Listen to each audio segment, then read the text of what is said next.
everyone, welcome back to my channel. Today's video is another monthly chit chat video. It doesn't actually seem that long since I did a chit chat video, I think because my last one was slightly delayed after being not very well, and then February is a short month, isn't it? So this one's fallen a bit sooner. But either way, I have some amazing things to share with you today. I have a little bit of a yarn review as well.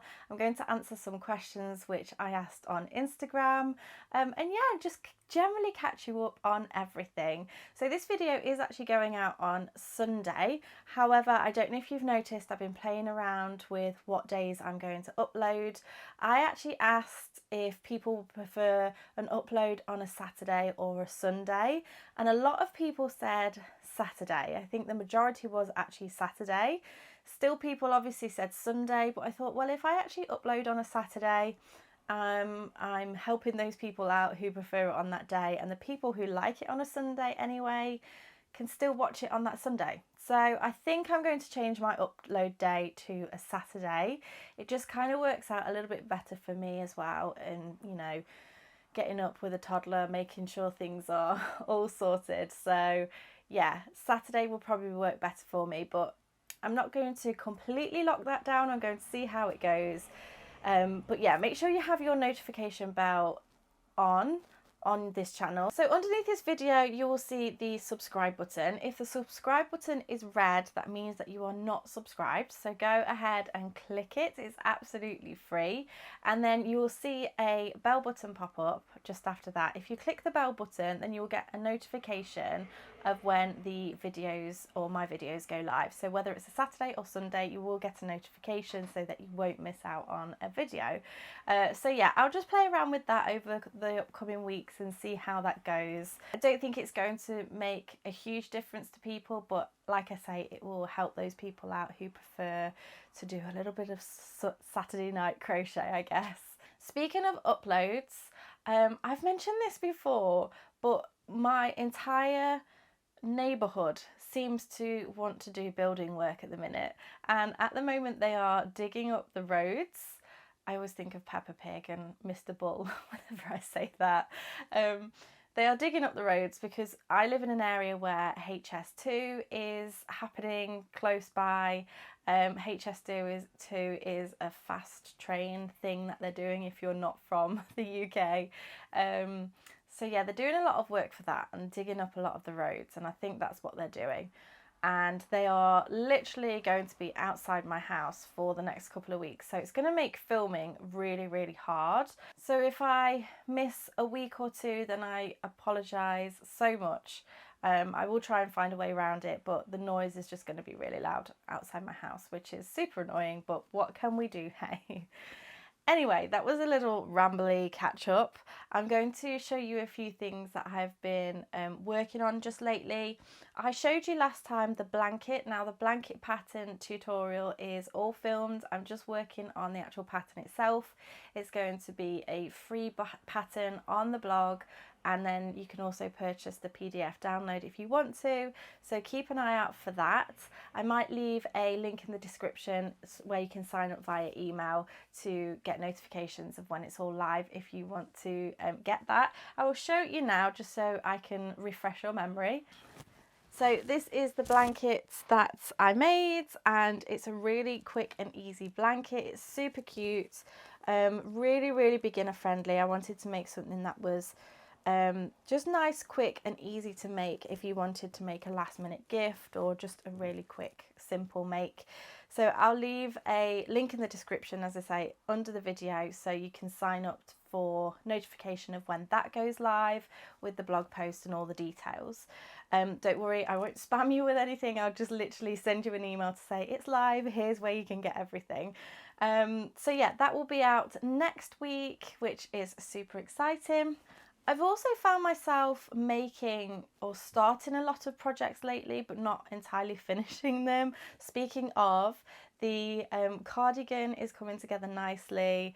I think I mentioned last time that I've just got to figure out how I'm going to film it. I'm just slightly procrastinating with that, as I do, you know. So yeah, I think I'm going to work on that this afternoon so that I can start putting the video tutorial together, because I can't move on with it until I've filmed a few bits for it. Again, I'm going to have to get around the noise issue, which is slightly annoying. But the other thing I started was this, and I just thought this was super cute. I was just playing around with a few different patterns. This is using Millimia Naturally Soft Aran. If you've watched my channel for a while, you'll know that I absolutely adore this. This is a 50-gram ball, and this colour it's beautiful. I can never get a picture of this and it shows its beauty, you know, its actual beauty. This is blush. The number is 229. So I'm just working on this. My intention was for this to be an infinity scarf. So I think I'm going to be using around 4, possibly 5, but I'm going to try and get it to 4 balls of this yarn. This is 50 grams, so it'd be 200 grams in total for the infinity scarf. And the last time I looked, this yarn was actually on in the sale on Lovecraft. So I'll leave a link in the description box below if you wanted to go ahead and get some of those ready for the pattern. I don't know when the pattern's going to be out, but if you wanted to get some while it's on sale, I mean, it's beautiful anyway, so I would highly recommend getting some. But I know a lot of people say, can you tell me how much you're going to use so that I can get my yarn ready? That also might give me a kick up the bum to actually get it finished as well. So that's that one. The next project that I actually started actually has to do with the yarn review, which I'm going to talk about now.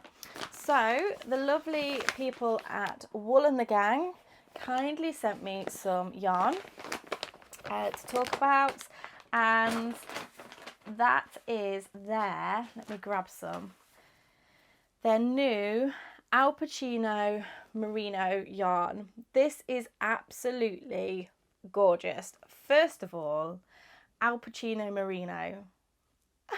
I just love the name of that.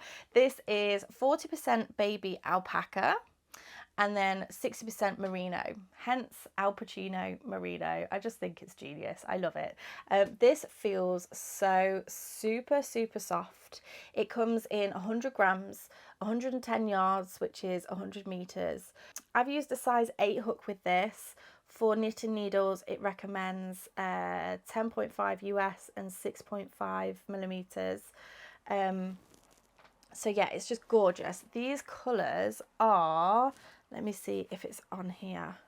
Oh yes, it's at the bottom. This is Rocky Grey and Cameo Rose, and I just think these are just so beautiful. Now, I was and ahhing about what to make with these because I do have a few balls of each, but I thought this would make a really beautiful cowl. So I have that now. I'll show it to you. So here is the start of my cowl that I've been making, and it's just so gorgeous. I just really love the texture this is giving. I love the feel of it. It's so soft. This is just about 1 ball, so this will be 100 grams. I'm going to use 2 balls, so 200 grams to make this. Let me pop it on. So this will just be a really nice snood. I think this looks gorgeous in this colour, and it will also look gorgeous in the grey as well. And I have used the even moss stitch, and just look at that texture. It's just super pretty. So I highly recommend Al Pacino merino. I have been loving using it. It's just glided over the hook so beautifully and just worked up really well. And I've mentioned so many times, I completely love like chunkier yarn these days. I just love the way that it works up really quickly. I love the texture it can give, and yeah, I just love the Al Pacino merino. It retails for £13.50 for the 100 gram ball. It comes in some absolutely gorgeous colours. I'll try and leave them on the screen for you now so that you can see them. You've got some really nice bright modern colours there. It's just a really nice mixture of colours, and then you have your more natural shades as well, or your neutral tones. So Wool and the Gang have very kindly given us a discount code, so you can save 25% site-wide on Wool and the Gang. I'll leave a link in the description box below. Now that does exclude gift cards and bundles, but there's no expiry date. You can spend it site-wide. Just use the code BellaCrochet25 to get 25% off. So big thanks to Wool and the Gang for giving us that discount code and for letting me try the Al Pacino Merino. I just love discovering new yarns. Before I move on to the questions, we have Crochet Society box 9, which is due to go out very soon. So the subscriptions generally tend to close on the 20th of each month. So if you do ever want to subscribe, make sure you do it before then so that you get the next box coming out. This is another big box, which is super exciting. Keep your eye out for the designer reveal for box 10, the next box after this one, and also the unboxing of box 9, which is usually on my Facebook page, but I am looking at a way of trying to stream them on both simultaneously. Okay, so let's move on to some of these questions. Let me go onto Instagram and see if we've had any come through. So we have one here, tips for sewing in ends for a beginner to crochet who doesn't have a clue. So I think a lot of crocheters do dread sewing in their ends. It is one of those most frustrating things. I think I've only come across 1 or 2 people who actually enjoy doing the ends. If you know that you are going to have a project with a lot of ends to sew in, probably my biggest tip is to do it as you go along so that it doesn't feel so overwhelming when you come to the end of the project. Sometimes you can go ahead and crochet in some of those ends. I would also always suggest that you do that for a little while, but then you would still sew in the very end, because if you're just crocheting it along just one way, it's likely to come undone. I do have a video which talks about the rule of 3 when it comes to sewing in ends. I always suggest that you go one way, back the other, and then back the other again, and that really makes it nice and secure. I also have a video of a starting treble where you can actually crochet up your end. If you want to watch that, I'll leave that in the description box below. So biggest tips, go watch the video for the rule of 3, and then also try and do it as much as you can as you go along, and it won't be so overwhelming at the end. One thing that I was thinking about just lately is when you snip off the ends and you have all of your ends, what do you do with them? Because I've seen a lot of people that use them for birds. Yeah, let me know what you do, because if you do use them for birds so they can use them for nests, where do you leave them? Is it good for them? Let me know. Leave me links to any articles, or leave me your comments in the comment section. What do you do with your, what are they even called? Your waist ends? I don't know. Another question here is what's the best way to change colour? Now, I change my method depending on my mood, really. There are a couple of videos on my channel of how to change colours. Some people like to tie off, then attach the new yarn with a new colour. That would probably work when you're working, a new row. Whereas if you're working with throughout a pattern and you want to change colour in the middle of the row, then you have to, before you do your last pull through, you grab the new yarn and pull it through. It's really hard to explain with words. However, I do have a video tutorial for it, so I will leave a link in the description box below for you. I think I probably have time for one more before my battery starts flashing. So this one is, how do you choose the designers and patterns for each box? I'm assuming that means the Crochet Society boxes.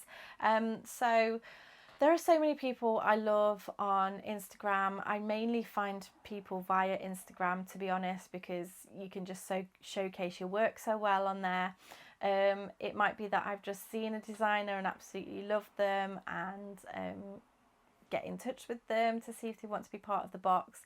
As a general rule, the box kind of theme is decided, and then the yarn is chosen, and then the projects go from there. So there is kind of a process of how it's all put together. Also as well, we think about what people want from the boxes in terms of patterns, what we've had before, how we can change it up a little bit, because we are on, well, box 9 is just about to go out now, so we're trying really hard to keep it nice and fresh, keep people guessing. Very much for me is that learning aspect, so trying new techniques and being introduced to different things. So there's a variety of things that go into choosing designers. One thing I would say is that you feel that your designs would fit well in the boxes and you would like to be a designer for the boxes, just reach out to Crochet Societies. So if you go onto the website, there's some information of where you can contact, or you can drop a message on Instagram or Facebook, and then just start the chat going. So yeah, I'm always open armed to anybody who would like to be involved, because it's just a great opportunity to showcase other people's work and how many truly talented people there are out there. Okay, so I think that's it for today. I've gone through a few things. Don't forget to keep an eye out on my channel for when the videos are going to go live. Hit that bell button so that you get a notification. Take a look under the video with all of the information and links and things from this video.